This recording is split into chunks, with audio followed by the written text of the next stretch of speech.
I'm Captain Logan. And I'm Vince. And it's time once again to recommend things. Hi, Vince. Hey, Cap. It's time for recommending. What do you recommend today? I'm going to recommend a season of a TV show called Castle.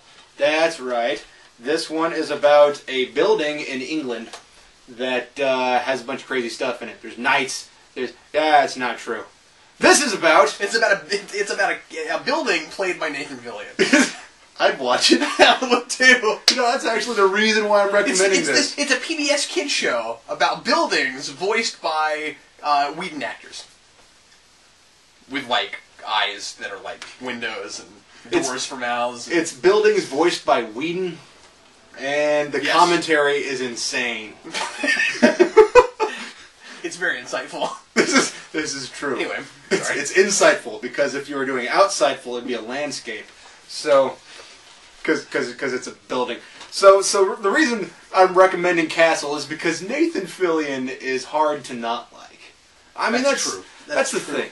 Is that Nathan Fillion makes things somehow palatable. And I'm not saying that this would not be palatable, but it definitely would not be as charming. I mean, Nathan Fillion, he can make you like him if he's a scoundrel, which he pretends to be, and he can make you like him if he seems to be an honorable guy, which he actually is. And that's what's interesting about Castle, is you have this, like the first season, I guess maybe I just sort of let some of the character development out of the bag if you were intending to watch this, but you view him as this sort of womanizer. I haven't seen it yet, thanks, Vince. Yeah, you're welcome.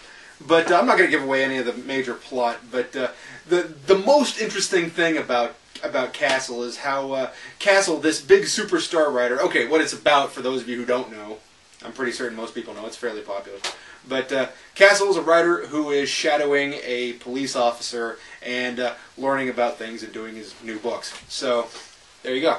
But Castle here's a guy who pretends to be a womanizer, he pretends to be all these things so that the public views him as a rock star even though he's a writer.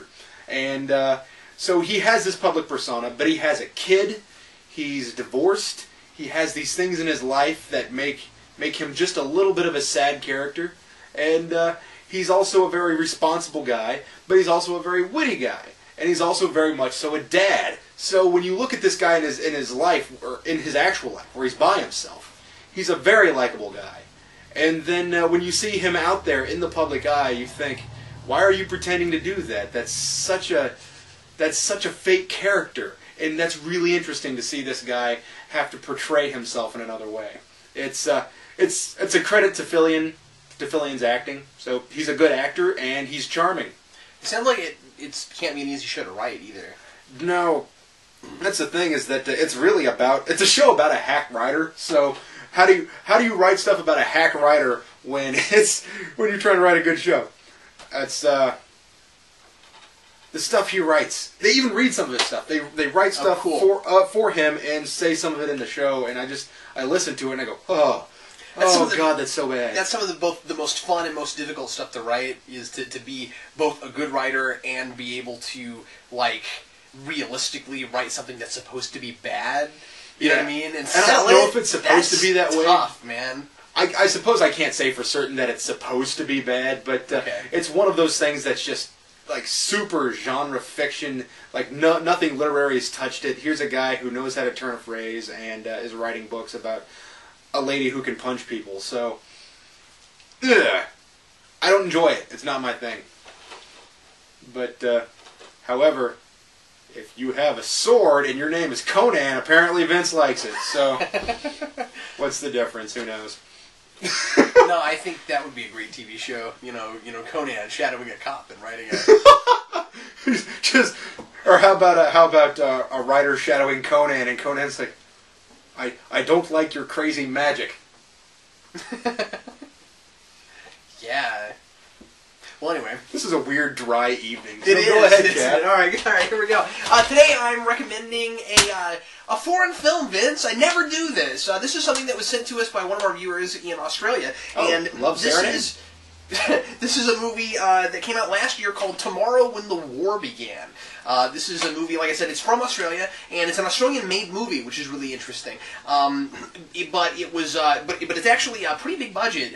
It was put out by Paramount, and it was written by Stuart Beattie, who did the screenplay, I think, for 300. I think he did the screenplay for one of the Pirates of the Caribbean films. I don't remember which one, but he's done some major stuff, and it turns out he's really quite a good writer. Of course, this was based on a book, and I don't know how much of the dialogue and stuff is lifted straight from the book, because of course I haven't read it.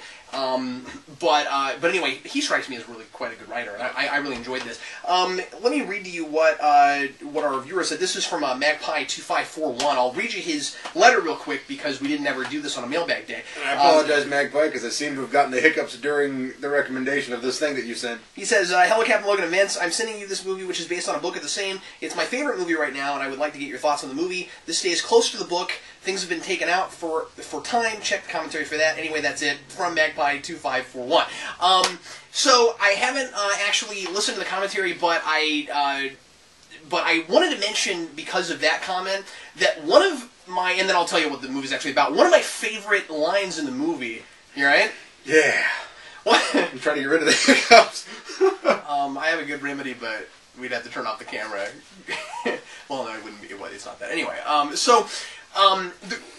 think one of my favorite parts of the movie is when one of the girls in the movie is reading a book, and one of the others asks her if it's any good, and she says it's better than the movie, and the other girl says most books are. I thought that was really cool in a movie based on a book. I love that. That's kind of neat. That's so clever. The movie is about a group of teenagers. It's by the way, the series that it's based on. I don't know if I think it's a series, but anyway, the book that it's based on is like a young adult literature book, which immediately made me go, "Ooh, I don't know about this movie." You know what I'm saying? But the first thing that gave it a little bit more credibility for me is that the characters are mostly like in the 17, 18-year-old range instead of like the 14, 15, 16-year-old range. So because of the big premise, which I'll get into, it was a little bit easier to swallow. But anyway, it's about all these friends who go out on vacation for a weekend.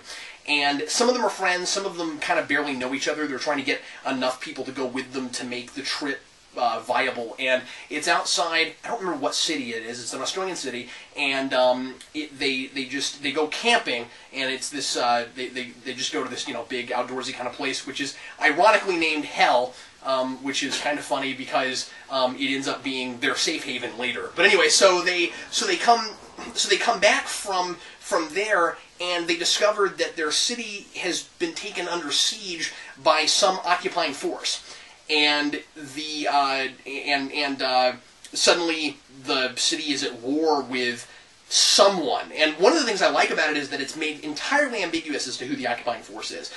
They look Oriental, but we're not told, because that's not important, and they make a big deal out of it's not important who they are, and I just kind of dig that, because it doesn't like make, it's entirely fictionalized, so it doesn't make like any real country the bad guy. I kind of dug that about it. It's the Russians, and Wolverines are going to save the day. Yes, it's the Russians who look like Oriental people, Vince. Anyway, but but I don't know. It's not that it's comedy. It's got some decent funny stuff in it.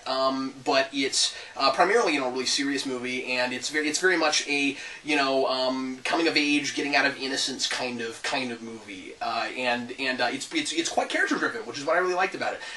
Pretty much all of the main characters get good character arcs. There's one character that I thought was really interesting in particular, who copes with all of this in a really strange way. He lives on the outskirts of town, and he's getting high all the time, and so he just tries to cope with it by treating it as like a big giant vacation, even though if anybody knew where he was, they'd shoot him on sight. And so the girl who kind of becomes the leader of this group gets really angry with him about this, about just treating the whole thing like a joke and making a big party out of it. And at one point she pulls a gun to his head, and it's quite the scene. I think that was my favorite scene. But anyway, it's a big high concept kind of piece. I don't want to give too much away about how it ends, but I will say that it doesn't all just cleanly wrap up. You know what I mean? Which is quite nice. It's the kind of thing where it basically ends with the group getting kind of a small victory, but they don't fix everything, and I really dug that about it too. So anyway, I think that's about all I had to say about it, but it's definitely worth watching. I was quite surprised by it. I honestly, when I read the back of the box, I didn't think I was going to like it, and I really kind of did. So, when you have a movie or something where the main characters are 17 to 18, it's about entering adulthood rather than being like 14 and entering, or leaving childhood. So exactly, it's kind of neat. Well, anyway, that's what I recommend, Vince. Yeah. And this is what I recommend, Cap. Thanks a lot for watching us recommend things. We'll recommend something else for you next week. I'm Captain Logan. And I'm Vince. See you next time.